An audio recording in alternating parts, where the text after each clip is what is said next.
Hola, everyone. Let's start healing. I'm Adrienne Murchison, and welcome to a new episode of the Let's Start Healing podcast. Guess what? We have more in common than we think, and what we have in common can change the world. That is a true statement, even in these crazy times. It's been a minute, indeed, since the last time I have been with you. But I just want to come to you with something real, with something genuine. So sometimes there's a bit of time between episodes, but I have several episodes that I have coming your way in the near future. And 3 of them are conversations, 3 separate conversations with young Black men. One of them today is my cousin, Charles Gilbert, who is also a podcaster. He lives in Buffalo, New York. He's a single dad of a beautiful, beautiful 14-year-old daughter. And he produces 3 podcasts, The Gridiron Guys, Views from the Two, and Royal Club Wrestling podcast. Gridiron Guys is a football podcast that he produces that happens to have my nephew on there, John Russell Murchison, who will be on a future episode. And Views from the Two is a commentary on all the crazy stuff that goes on in the world, in Black culture, just all different kinds of conversations take place on this podcast, Views from the Two. And then his Royal Club podcast is obviously a wrestling podcast. Then he is also a sound engineer for his brother's podcast, For the Love Of. So you will see that Charles is a very well-rounded, deep young man. And I just love our conversation. It was a long time coming. I've wanted him on this podcast for a long time. I didn't know that he wanted to be on it for a long time. So we had a meeting of the minds, and we are talking about so many different things. We're talking about, of course, the social unrest that is taking place. We talk about fatherhood. We talk about mental health and PTSD, Oprah and Gail, and the interview with Lisa Leslie. Many people know, and then many people might not know that young Black men, they feel a certain kind of way about Oprah and Gayle King. And so we talk about that a little bit. We talk about so many different things. We talk about Kobe, a little bit about Chadwick Boseman. We cover the gamut in our hour-long conversation. And we do get to spirituality. Charles and I are going to have a second conversation later on in the fall where we're going to go even deeper into spirituality. But God definitely does come into this conversation. This episode would fall under that umbrella that I've introduced called Ready and Real, because that is what we're trying to do. We're just trying to be real. We're just trying to be authentic. So before we get started, remember that you can listen to this podcast on traditional podcast platforms. Same for the podcast that I mentioned that Charles produces. And so let's get started. Let's meet Charles. Let's start healing. So, Charles, thank you for being here and doing this. You're welcome. It's really been a long time coming. It has been.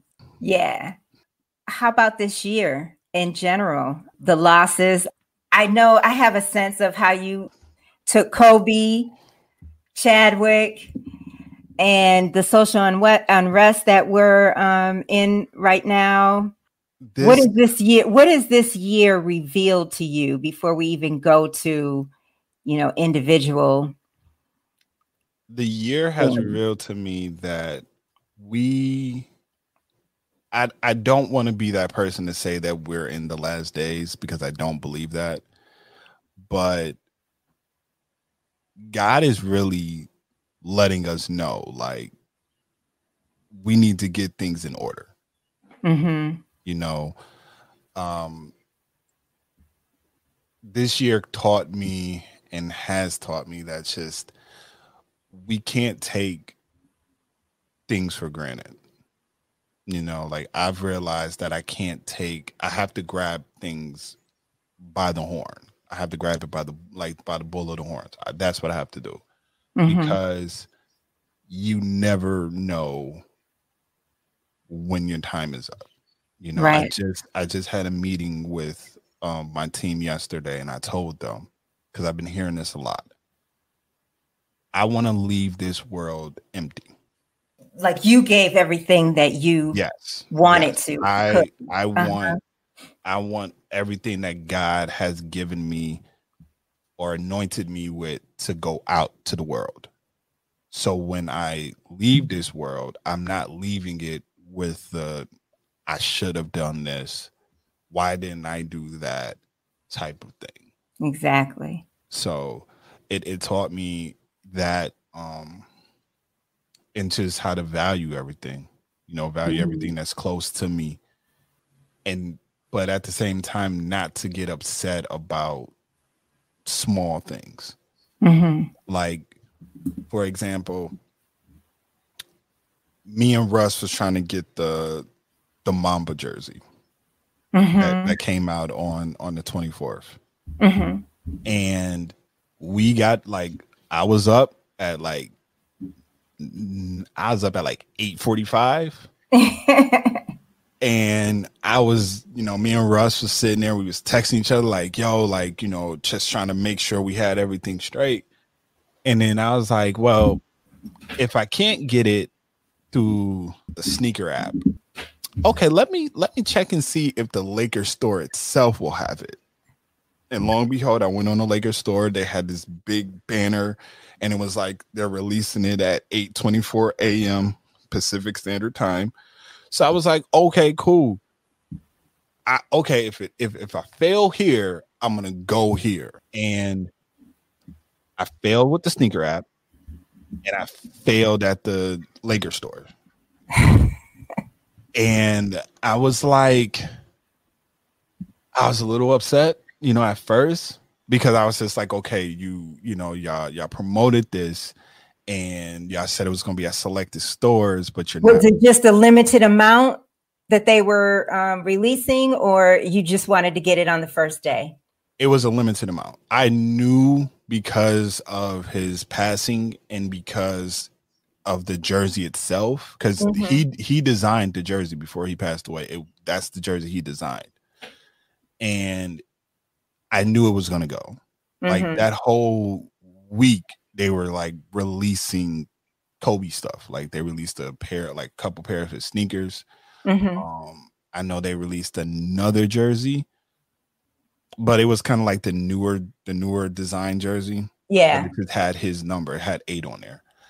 And I was just like, this is the one I wanted. I wanted the black because it had the 8 on the front, 24 on the back. It's like, okay, let me, you know, this is something I wanted. And then it didn't happen. And I was like, I was a little upset at first, but then I thought about it. I was just like, it's just a jersey. Right. You know, like I have the value on it. Right. I have a Kobe jersey. It's like 3 times my size because I got it when I was younger. And when I was younger, big baggy jerseys was in style. So I still have like a Kobe authentic. You know, and people ask me like, yo, did you get it? And I was like, no. They was like, oh no, like you're not mad. And I was like, nah, like it's nothing. You know, it's just a jersey, you know. Maybe that's what Kobe wanted you to learn and receive. And I did. And it was just like, I'm pretty much assuring that that's going to be their jersey for the next season. Plus, like me and Russ talked about it, and our only issue that we had is that we're going to see a lot of people, a lot of influencers with it, and we're going to be like, how was you able to get it type of thing? And then you're going to have those that are going to get the jersey and then sell it. That's going to upset me because it's like, you didn't even want the jersey for real. You just wanted to make more money. Because like when they had his ceremony, the first game when they played Portland, and they had the t-shirts, they were selling the t-shirts on eBay. people were selling them, and they were selling them for like thousands of dollars. And I was like, I would do anything to have been present at that time, because like I'm a Kobe fan. Kobe's my favorite basketball player. So I would have done anything just to be present there.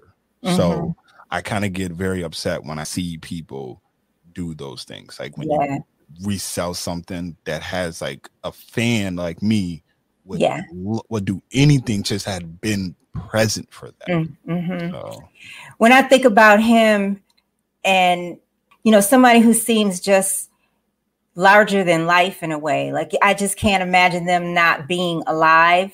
Yeah. And he's one of them. And John F. K. Jr., who I don't know if you've ever seen any footage of him or anything, but you know, he was not that his personality was like Kobe's at all, but he was somebody also that just seemed just larger than life to me. Just seemed like I still have to comprehend that he's not here, that John F. K. Jr. is not here. And I feel like that with Kobe, like that tells me you just never know, you know, somebody that I think is I just imagine them, I'm picturing them in my mind 30, 40 years from now as a senior citizen or something like that. And that was not their story. That wasn't their journey. And, you know, they could go anytime, you know, that just, it definitely, if there was celebrity deaths that really took me, you know, first one for me was Prince. And then Kobe, because I had a friend call me about it. Like he called me and was like, yo, like, is this true? And I was like, what are you talking about? And he was like, they're saying Kobe died. And I'm like, stop playing. Like, I don't want to go into any of this. And then I turned on to the news and I started seeing it, and I felt myself starting to panic. And like anybody that really knows me knows that this is like my favorite. Like you know, on the podcast, that Monday, after his death, we did the episode and it was straight for Kobe. And I was like, you know, one of my goals was to meet Kobe, you know, like, you know, cause you're in media, I'm learning to, you know, the ins and outs of media. And he was someone that I wanted to meet because I wanted to pick his brain in that department, because it's like, I'm not a hooper. I never really played basketball. I'll play it like occasionally, but I wasn't into it. But I loved his mentality, you know. And when I seen what he started to do in the media aspect, and with his muse, and then the Dear Basketball and all that stuff, I got locked in. Yeah. And then I was like, you know, if I had to write Kobe a letter, what would I say? And I just poured my heart out. Ah, man. And that's beautiful. I've always took like those things, like the commercial that they dropped on his birthday, the Be Better, got me, it tore me up. Like, especially when Kendrick kept emphasizing be a better father, and they kept showing him and Gianna. Because when I thought about that, when I heard that he died, and then I heard that his daughter was on the plane, I lost it, because I have my daughter, and that relationship that them two have reminds me of my relationship with my daughter. And I remember when I was just like, I was so broken, and my brother's the one that said this to me. My brother was like, God knew. And even Vanessa said it during the celebration of them. She was like, you know, they both said it. It was like, God knew one couldn't live without the other. And God knew that if Kobe died and Gianna was still alive, she would never be the same. And if something happened to Gianna, Kobe wouldn't be the same. Right. So God knew I had to take both of them. Right. You know, but I feel like their legacy still lives on, you know, like when anything that I do, especially when it comes to like my podcast and everything, I try to do the best. I try to make sure it's the best quality that I can do. And I contribute that mentality to Kobe. Yeah. You know what? It's so funny. You're saying, it's so funny because I do. I'm sure you saw that documentary that Spike Lee did, Kobe Doing Work. So whenever I'm training, which has been a long time, if I'm training for a marathon or something like that, I'll be like Kobe doing work, Adrian doing work, when I'm running. You have to have that push. Yeah. And then I actually found somebody on YouTube did this, and it's like a Mamba mentality, like motivational thing. And I would watch those whenever I feel like I'm in that mood where it's just like, I feel like I'm about to not give up, but I feel like I'm just like, man, I really don't feel like doing like something. Yeah. I go to it, and it has different parts. Oh, I have to go check that out. Yeah, I'll send it to you. Okay. And it's on YouTube, you said? Yep. For listeners. Okay. And it gets me going, or I will listen to like a Kobe speech, because the one thing that a lot of people kind of don't really give him credit, Kobe can speak. Like he was a great speaker, and the stories that he told was just crazy, but it really made you start to think and start to go forward and be like, okay, I'm ready. So I've been a Laker fan since I was a kid. Okay. And so I've obviously, I liked Kobe when he came on the team. I liked him. I didn't have any criticism of him or anything, but I went to another level maybe around 2010 when I think that was the last championship that they won, if I'm not mistaken. Yeah. And during the playoffs, during that final series, when they would win a game, I would get annoyed because during the press conference, he wouldn't have much to say, And so I would say to myself, you don't have to be like that. Just answer the question.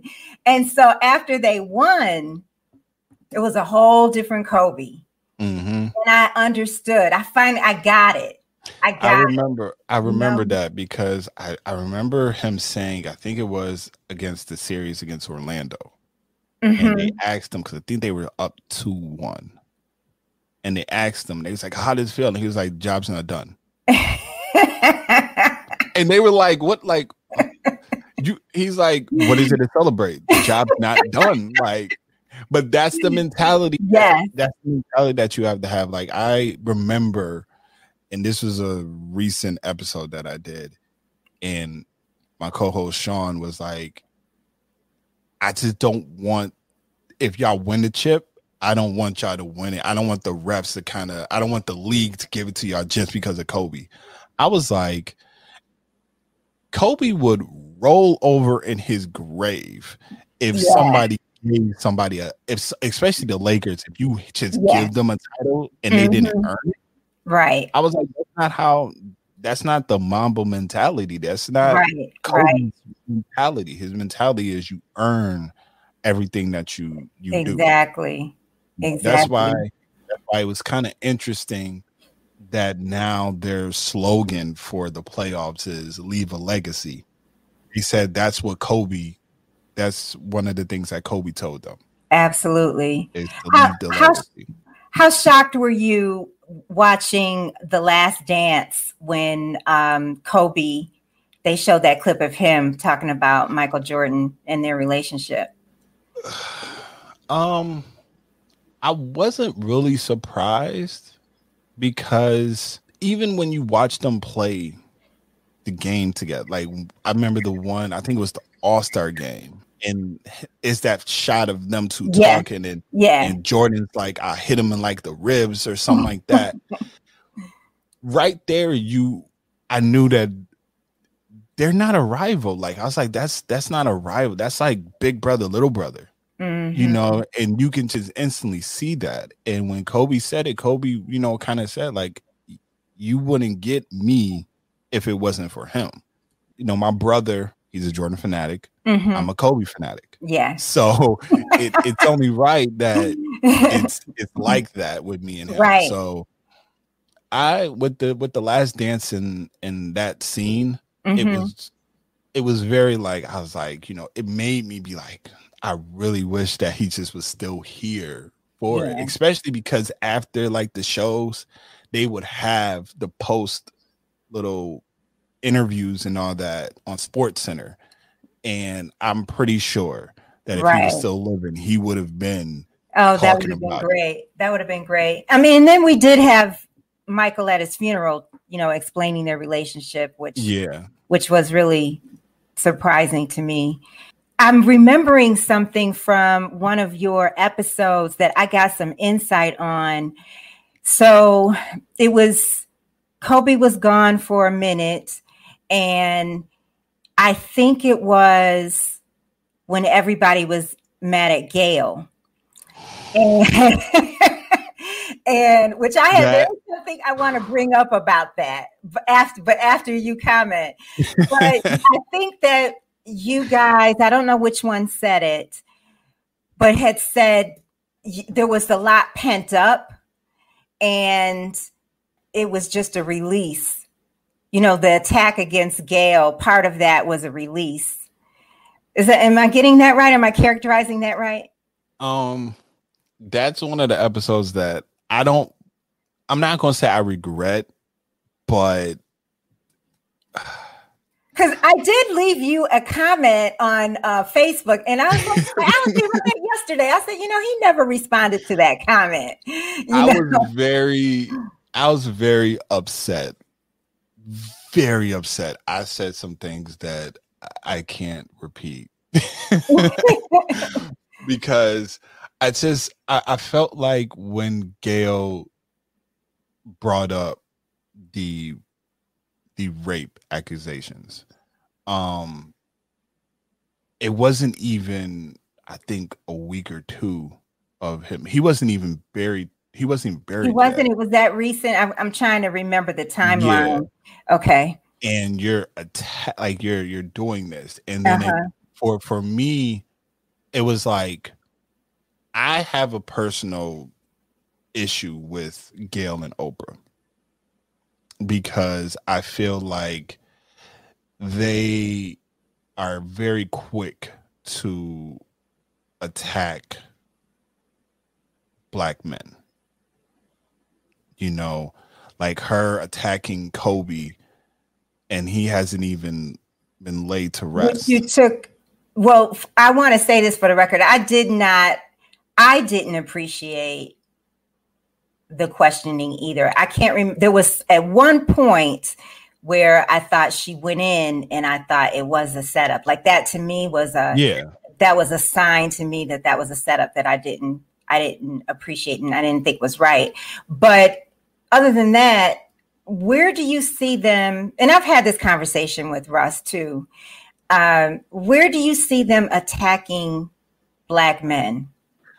I mean, for Oprah's stance, I mean, we can date back to when she had her opinion about Ludacris.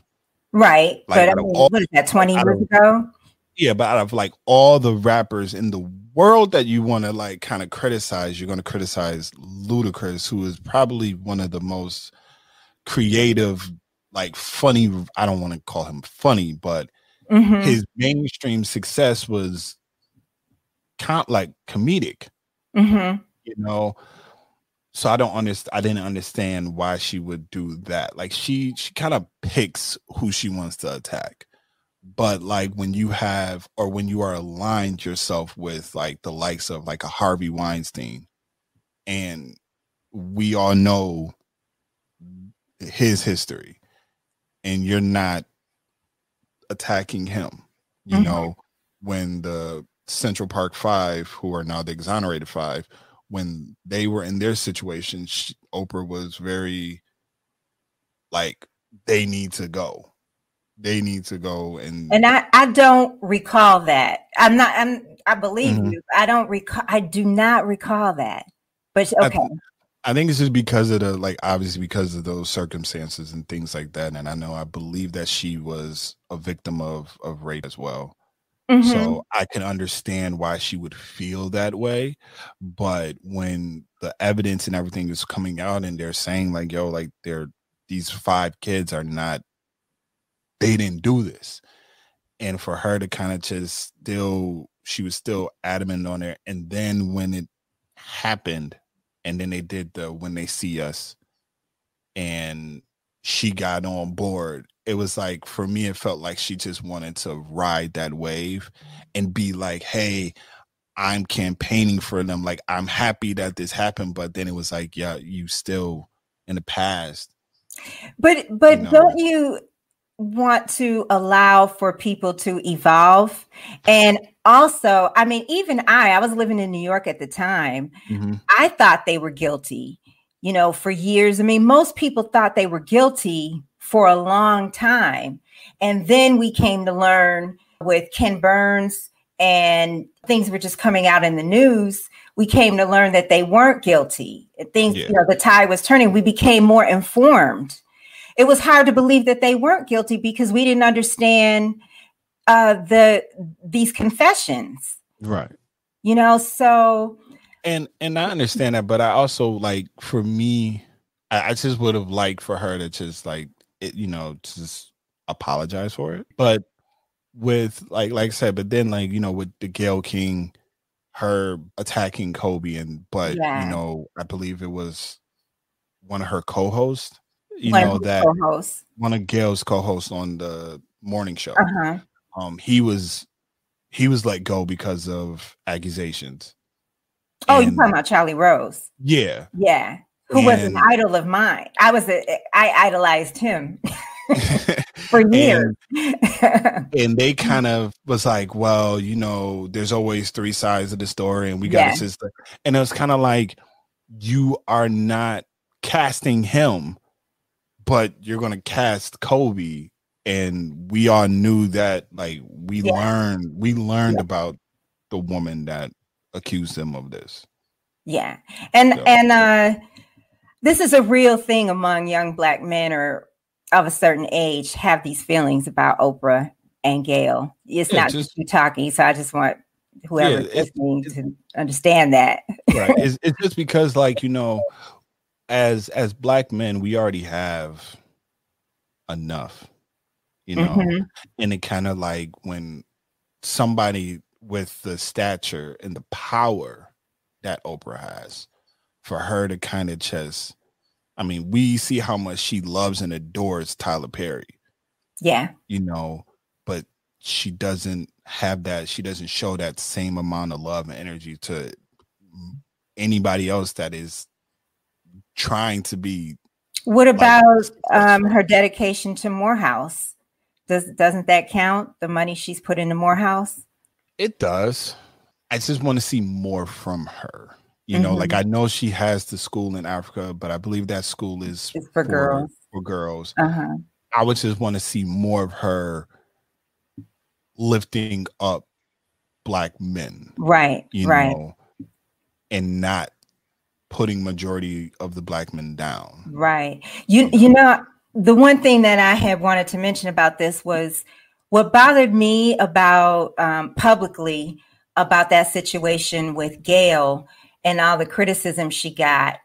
I was critical of her. I was critical of that interview. At the same time, the comment that Snoop made, the way he talked about her and characterized her, I thought it really showed how Black women are perceived. Because if he had said what he said about Gayle, about Martha Stewart, or about a white woman, mm-hmm. then, I mean, he wouldn't even still have endorsements. He's on a certain level now. He's transcended, and he is a pop culture figure for everyone of every culture. And so for him to be able to speak the way he did about Gayle that really bothered me. Not that I had a need for him to be taken down, but the fact that he could do that and just keep on moving. To me, that was only because she is a Black woman. A lot of people reacted differently towards that, but then that, for me, and I'm not justifying what Snoop said, because like I said some things that I kind of cringe at. Like my mom, she's like, oh, I want to listen to, there's a few episodes that she wants to listen to. I was like, okay, do not listen to this one. Like, do not listen to this one. I was curious about that. What's out of it, but she hasn't heard it. But that shows, in a sense, like the impact that Kobe has on a lot of people. Yeah. It's like it's kind of like there's certain people that you will not speak foul on because it brings a raw emotion out, and you don't, like, most people would not know how to react to it. I'll kind of look at it like how when Nipsey Hussle passed, and if somebody talks bad on him, the way the world, or the way like the way LA will react to somebody disrespecting Nip, that is going to be that energy that you get. So it was kind of like a first reaction thing. Obviously, Snoop is a diehard Laker fan, and Kobe was his guy. Yeah. And I think that when he's seen that, which I think most people, and it's something that I've learned in 2020, is sometimes you have to step back before you actually react to a situation. Yeah. Because like, you don't want that raw, because what you put out there is out there now. If people type in Gayle King and type in Snoop, that clip is going to always be there. Right. You're always going to find that clip. It's going to always stand out. So it's out in the universe. That's why whenever you have a situation that happens, you ideally should take a step back, collect your thoughts before you speak out, because once you speak out, it's out there. It's out there, but it has me thinking even about, well, one, it has me thinking of how we're human, and it has me thinking about, the most recent thing with the NBA, and how that was an emotional act when they said, hey, we're not playing. Yeah. After Jacob Blake. And I mean, we are human. It's out there, but and even given my criticism, it's out there, but there was a collective emotion that was so visceral over Kobe's passing. I mean, that's just a fact of humanity in life. I think sometimes that we have to just understand at the same time. Yeah, and then it was also just Snoop has a tendency of doing that. Snoop will go ballistic. Like, I've watched plenty of Snoop videos when he's upset about the Lakers, if they're playing like trash, and he's very vocal. Like, he will go off, and it's kind of just like that's his thing. But I think also it just shows how we're so quick to broadcast on our phone. Yeah. There's certain things that you don't like. My emotions when I watch a game, I don't broadcast it. I do not sit there, and you don't see me you never see me on there, because I don't know what I'll say. I don't know, because of my passion for the game, especially me being a Laker fan. Recently, somebody was trash talking me on Facebook because of game 1 against Portland. And he sent me the little photo of Dame after Dame hit that game winner last year. And he's like that. And I replied in a very slick way, because I was just like, yeah, that's the same look I make when the Knicks haven't made the playoffs and haven't won a championship my whole life. I'm a Knicks fan too. So I'm just like, my whole life. Yeah, 'cause they haven't. I mean, I'm just being honest, but Yeah, it's even things like that. For that, I'll be quick with a like a little jab. But like if it's something where it's like if we were to lose to the Celtics, I would not talk to nobody. Can't talk to me. Yeah. I'm shutting everything off because if I reply, I may say something that I'm gonna regret in the long run. Yeah. When we talk about Black men and Oprah, my counterpart is Black women, and that example of, it's not even Snoop's fault. It's his fault that he said what he said, but the way that it was received as, you know, kind of a non-issue in terms of being able to say that about a Black woman and it being nothing. But it's also, I feel like it's also the way media or the way the Black woman has been depicted. Right. You know, where there's a lot of cases where we're not really holding the word of a Black woman accountable. But like there's how can I say this correctly? There is a very interesting woman on Instagram. Okay. Who has recently came out with some accusations towards Trey Songz. Okay.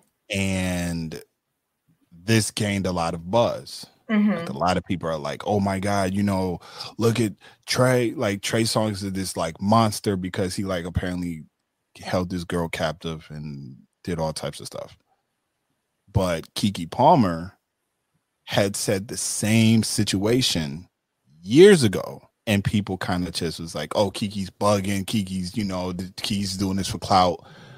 But when this white girl says it, we hold it at face value. Like people believe it.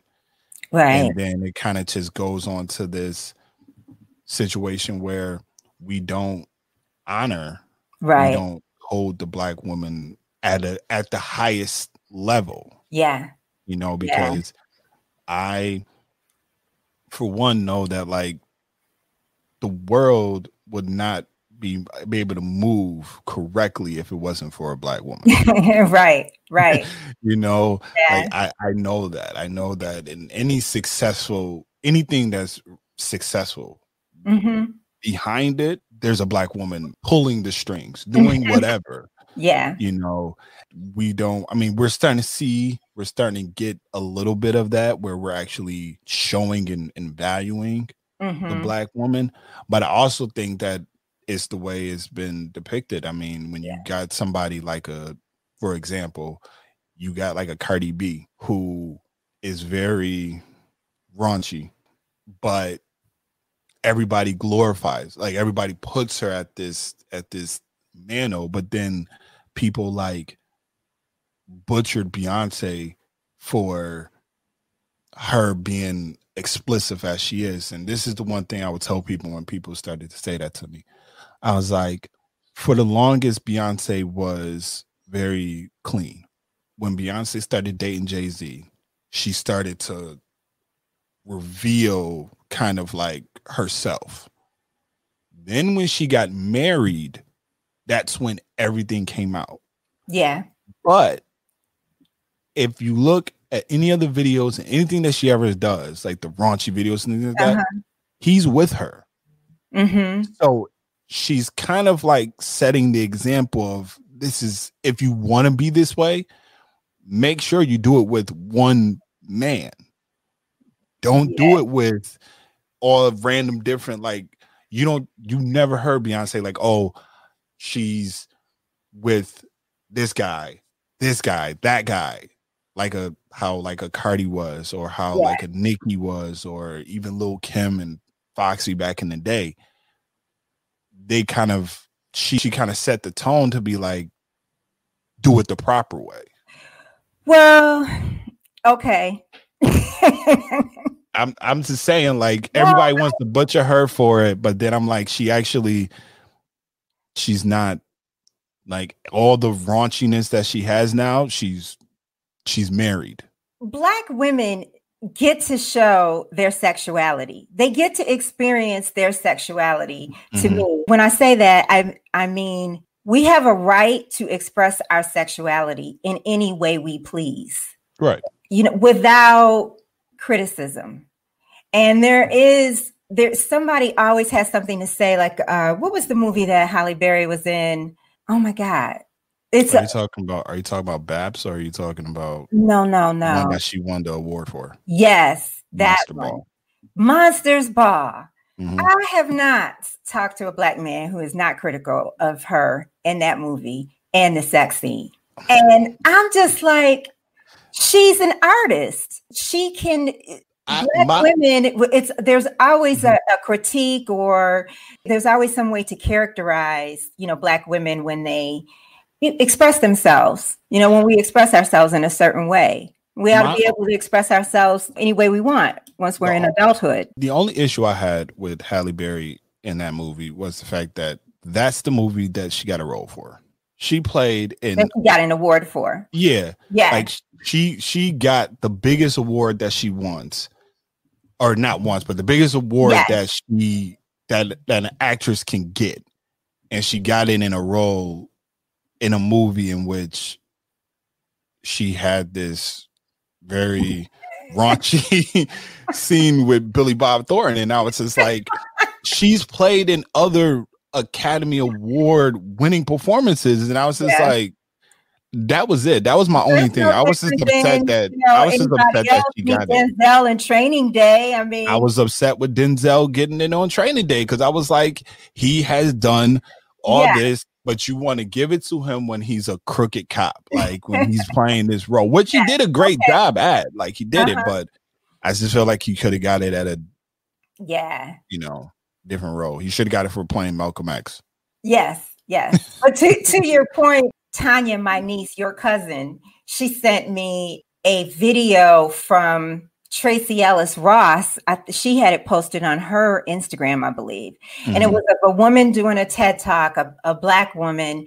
And she had a mixed audience, I think. And she had people, mostly white audience probably, and she had everyone stand up, and then she ran off names of the Black men who have been killed by police or killed in some tragic way. And if you heard this name, sit down. And so some names, they like Trayvon Martin, they would know, so they would keep standing. So then she goes down the list. Some names were becoming more unfamiliar, and people would sit down. And then she would put in there a Sandra Bland or Breonna Taylor, and she was saying some other names of women. And pretty soon there was like only 4 people standing. And the point was how we hear about the Black men who are killed, and we heard about Breonna, and Sandra Bland, but we don't hear about a lot of other women were even disregarded in such a way that there's Black women who are being killed as well. Yeah. But we don't hear those stories to the point. That's to a point you were making a few minutes ago. Yeah. I mean, I can admit that I don't know of all the Black women that have been killed. But it is sad that we don't know these things. It's sad. It's just sad, period, that anybody is getting killed, especially, at the hands of police. But for those like for example, with the Breonna Taylor, that one, and the Sandra Bland, and just those are the 2 names that just stick out. Yeah. But I know there's, like you said, there's countless others that have been unheard. Their names have not been heard. Yeah.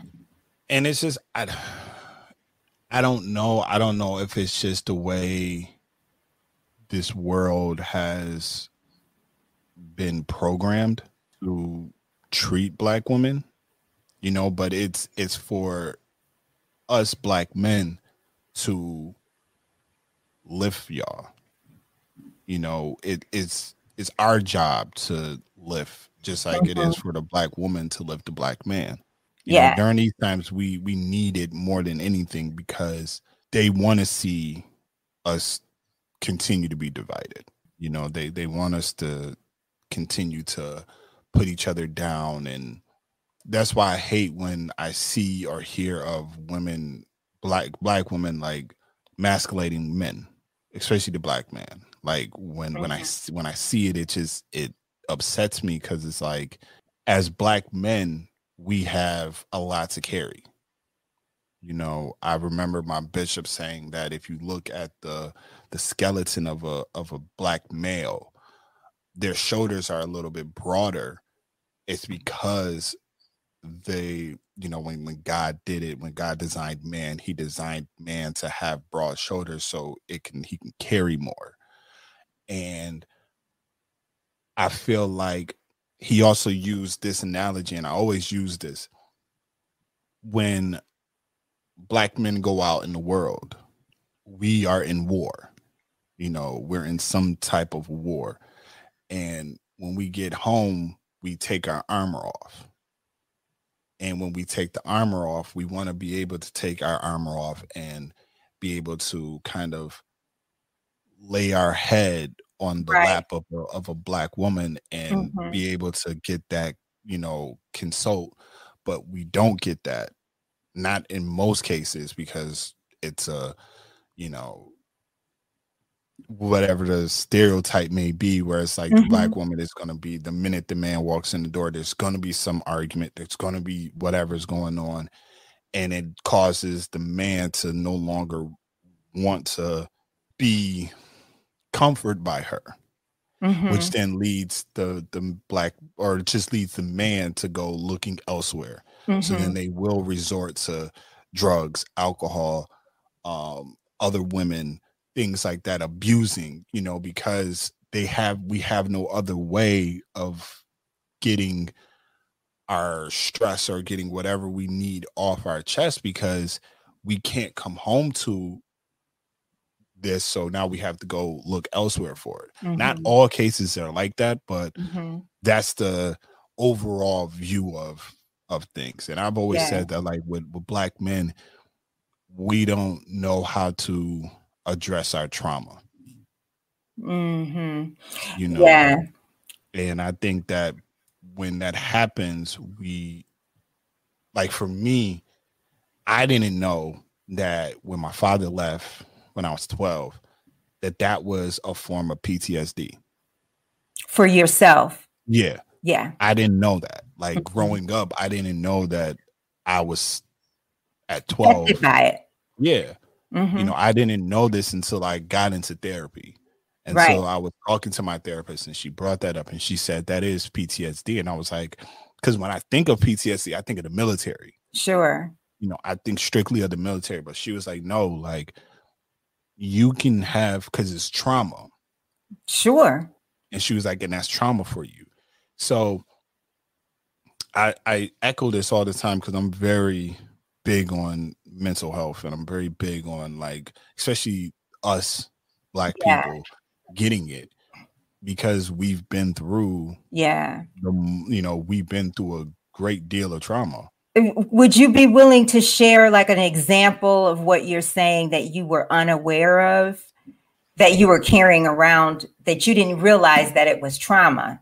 I mean, did you think you were angry with him, or was there something you were doing that had nothing to do with your father that you didn't know was related to him? Oh, yes. Okay. I had to like, you had to keep on talking, and it's like, it clicked. Okay. So in one of my last relationships I had, we got into a huge argument, and I was sitting in her room, and we were talking, and then everything just started to hit me. And I was just like, the sins of the father is passed on to the youngest.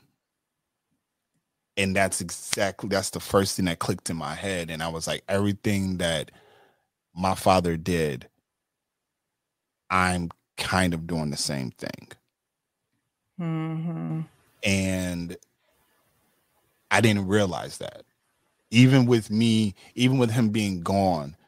Sure. And me not knowing not knowing everything that he did with, you know, like his situation with my mom. I didn't realize that I was mirroring the same thing. The only thing I kept saying is I'm never going to drink because my dad's alcoholic. So I know that if it's like it can be passed down. Sure. I've seen it happen with people. So I didn't want to fall into that position. I didn't want to fall into that. So I always told myself I would never do it. But I didn't realize that even the little things that he did, like, my dad being, and I've heard this through various different people, that my dad is like, he's a natural flirt or whatever. And people say that about me. But when I was in a relationship, I didn't realize that I was actually causing her to have her insecurities was growing because of what I was doing. And I just was, it hit me, and I was just like, damn, like I'm really doing like, and I had to sit back, and that whole night I couldn't sleep. I was sitting on the floor, just everything was just playing in my head. Right. And then it was just the relationship with me and my daughter. I thrive to be there for her like he wasn't. So I kind of just keep that in mind. Right. So there's there's plenty of times where I would think about like situations that would occur, and I would be like, I can't do that because it will remind me of something that he's done. Thank you for sharing that. And I thought it was wonderful that you had brought up therapy earlier, because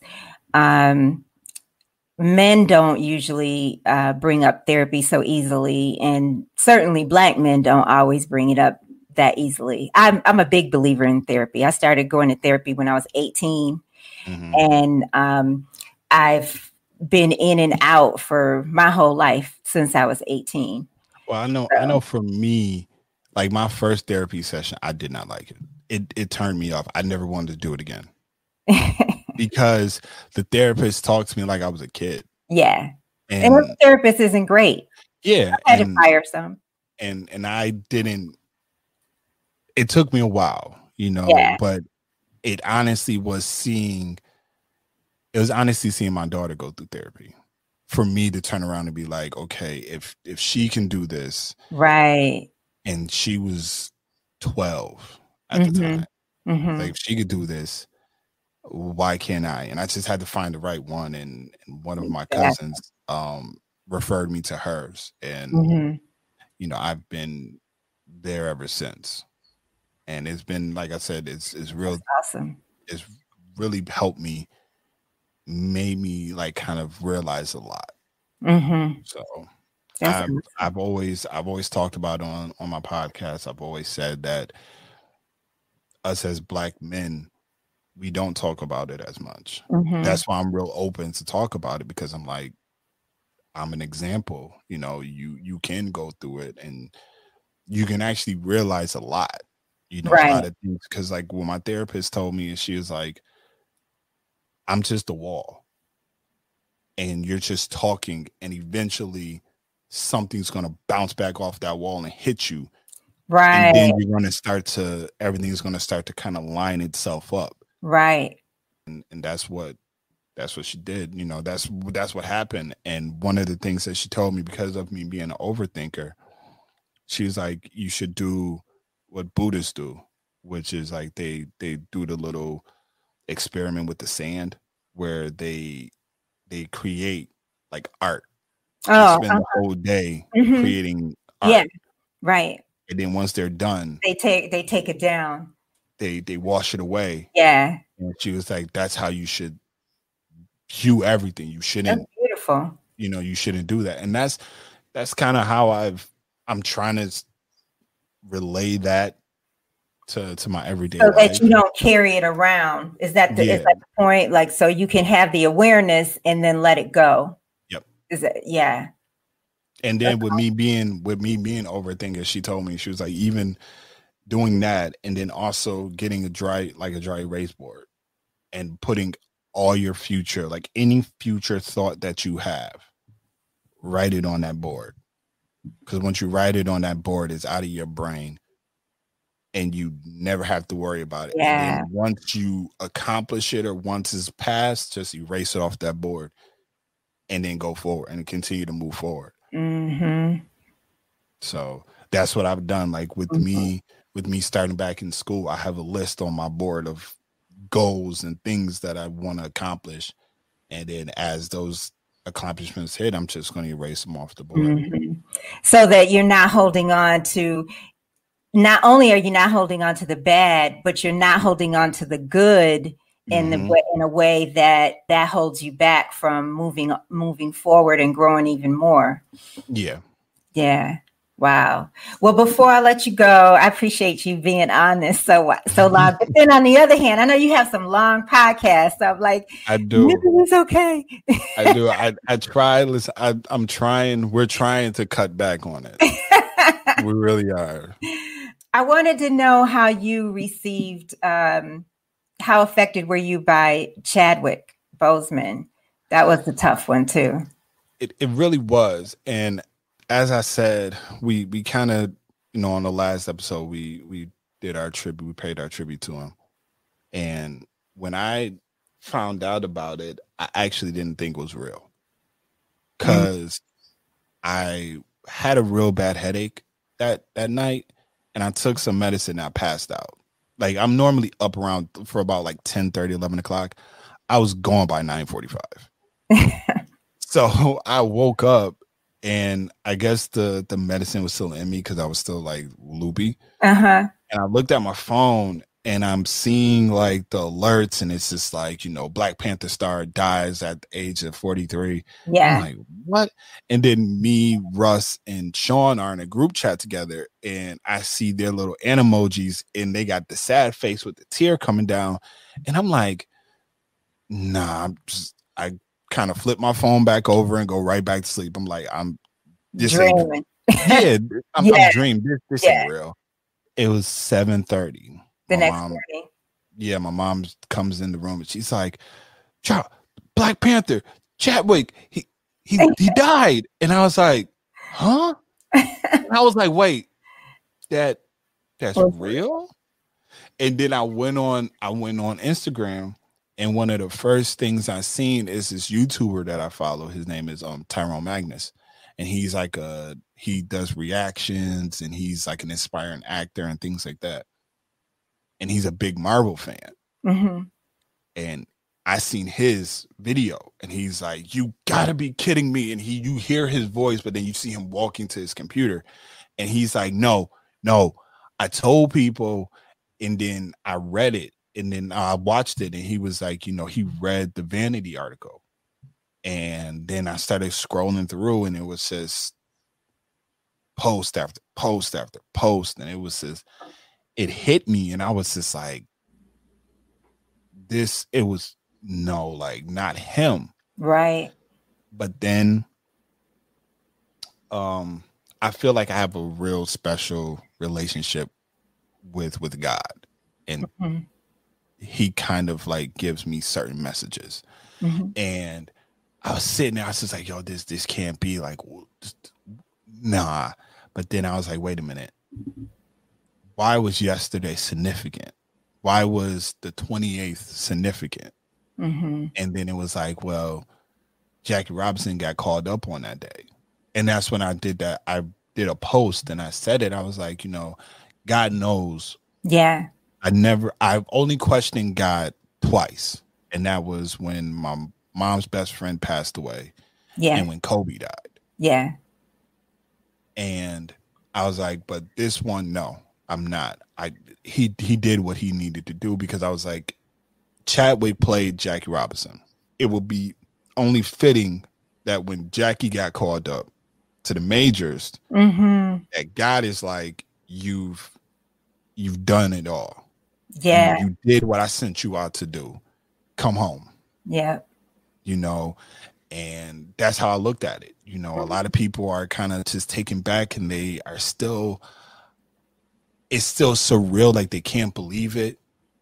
I'm kind of just like, he did it. He did everything that he needed to do. Yeah. You know, he brought the culture, he brought us as Black people together for a moment that will stand out for eternity.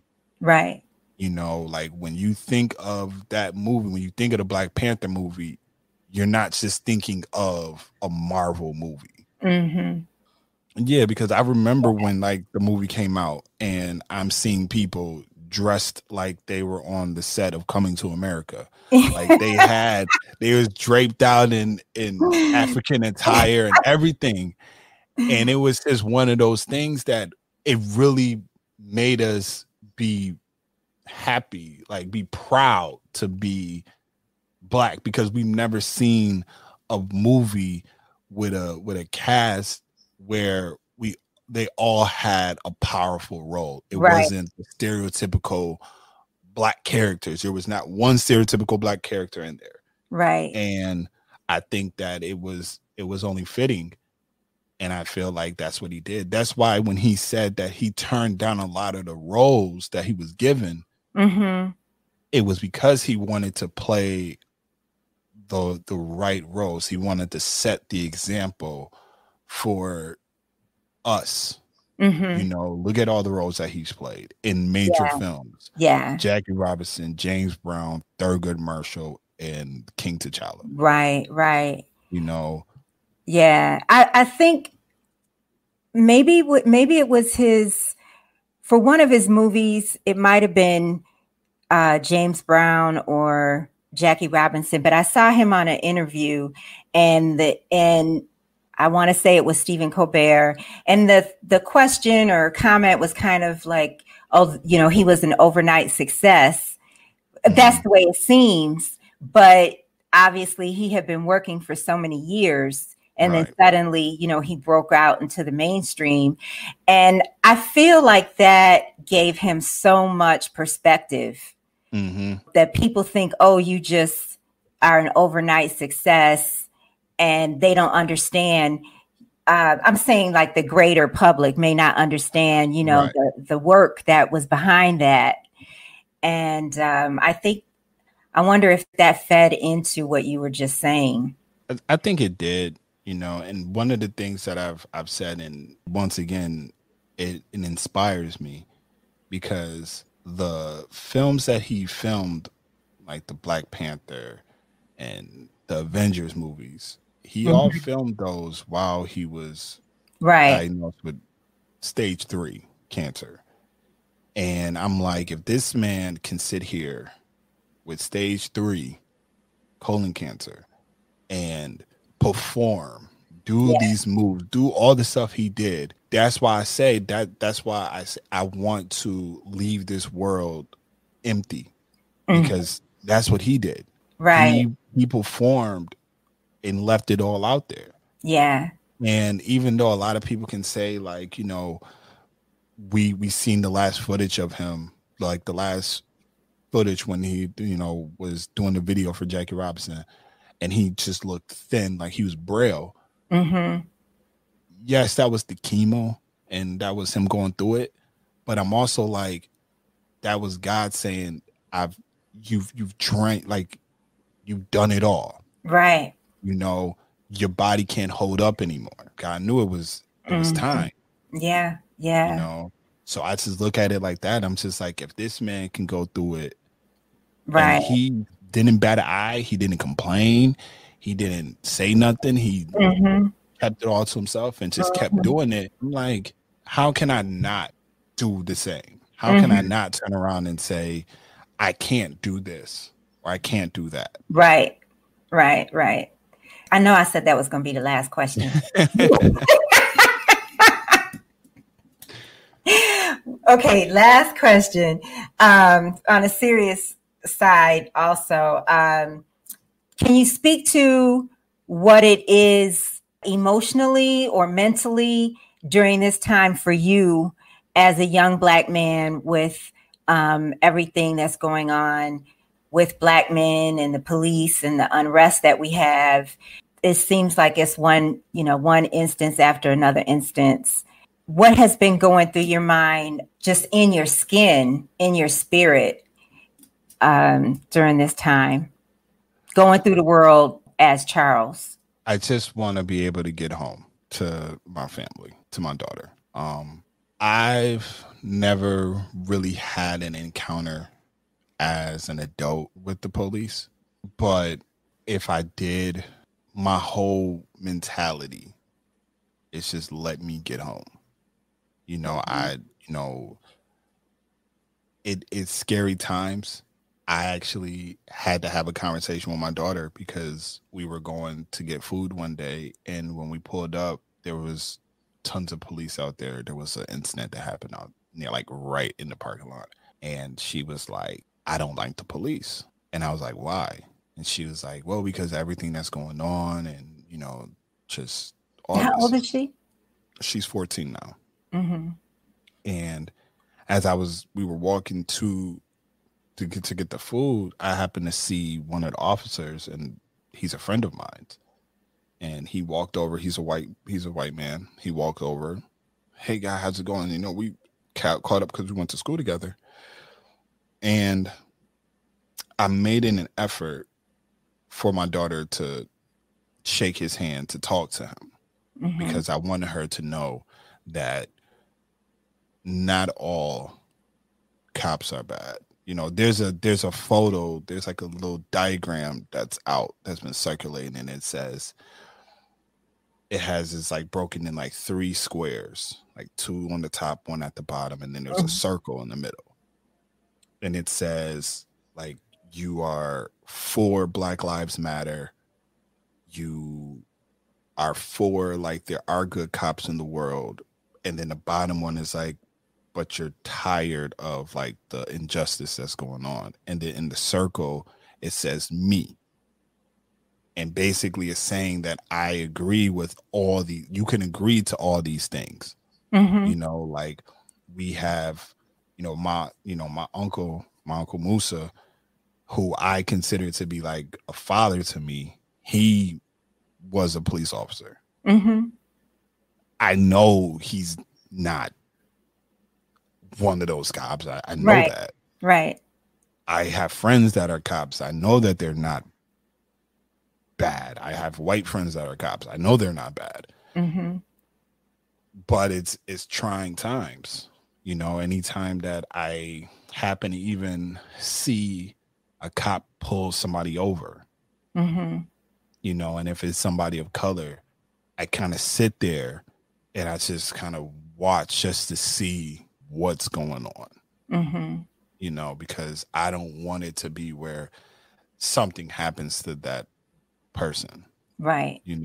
Yeah. But I also feel like as people, we, in a sense, we have to stop just recording, Yeah. because like a podcast that I listened to, one of the people on the podcast had said it, and he was like, if you kill somebody, like if you kill my brother, you're going to have to kill me next if I'm there. Yeah. Because there's no way that I'm going to allow this to go. Yeah. And my whole thing is that, like, recording it is not going to, it's just going to inflict, it's going to cause, yes, it's going to show, okay, this is what happened. But then it's also going to be traumatic for the people that's watching it. It's just I understand it's for us to know and see that this is what's going on, but it's like, if we keep doing it, but then we're not actually taking action behind it, what's the point? Right. Obviously, I have to be in a situation to know 100% what I would do, but I just believe that I couldn't stand. I think I would put myself at risk. I think I would actually just go ahead and be at risk and have to. I don't think I could watch somebody kill somebody else, right, without a gun to my head. You know what I mean? I don't think I could do that without stepping in. And that's the thing. I really think that that's something that I even think that the officers know. The officers know that they're not, like, that person's not going to do anything to me because they're too busy recording. But then it's that fear tactic, you know. Yeah. It's like they have that power, but I'm like, but we can't continue. How many more do we have to see go? I don't know if you know about the recent events that have happened in this city. It was nothing in regards to like a killing or anything, but there was this past week, there was a incident on this street where this Black woman who had a Black business, she had a business on the street, was told by this bar owner, you cannot walk on this side of the street. Her business was on that side of the street. They told her, you cannot walk on this side of the street. And it led to this big argument. I guess there was a protest that was going on, but it led to this big argument. And you have these old white men across the street, and there's a few Black people that's at this bar as well.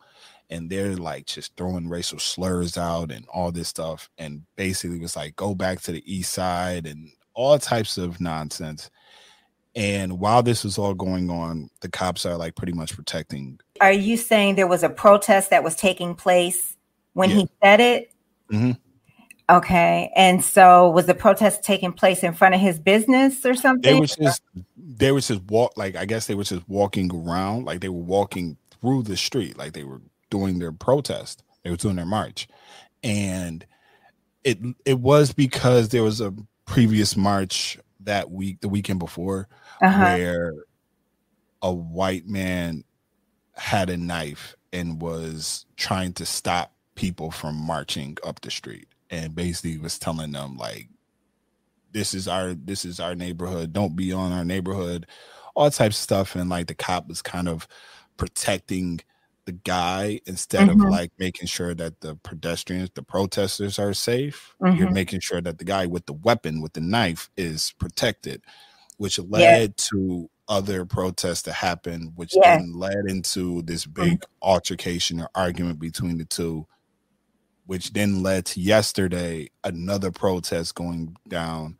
But the bar that they pretty much was like, yo, we're going to protest like in front of this bar. Yeah. They had boarded their bar up and was like, nah, you're not about to do anything. But the cops was pretty much out there kind of protecting them, like the bar and all this other stuff, which then just increases the hostility. Right. You know, and that's the biggest thing that it bothers me. Same. You know? Because it's like you're protecting, like you're continuing to show where you stand.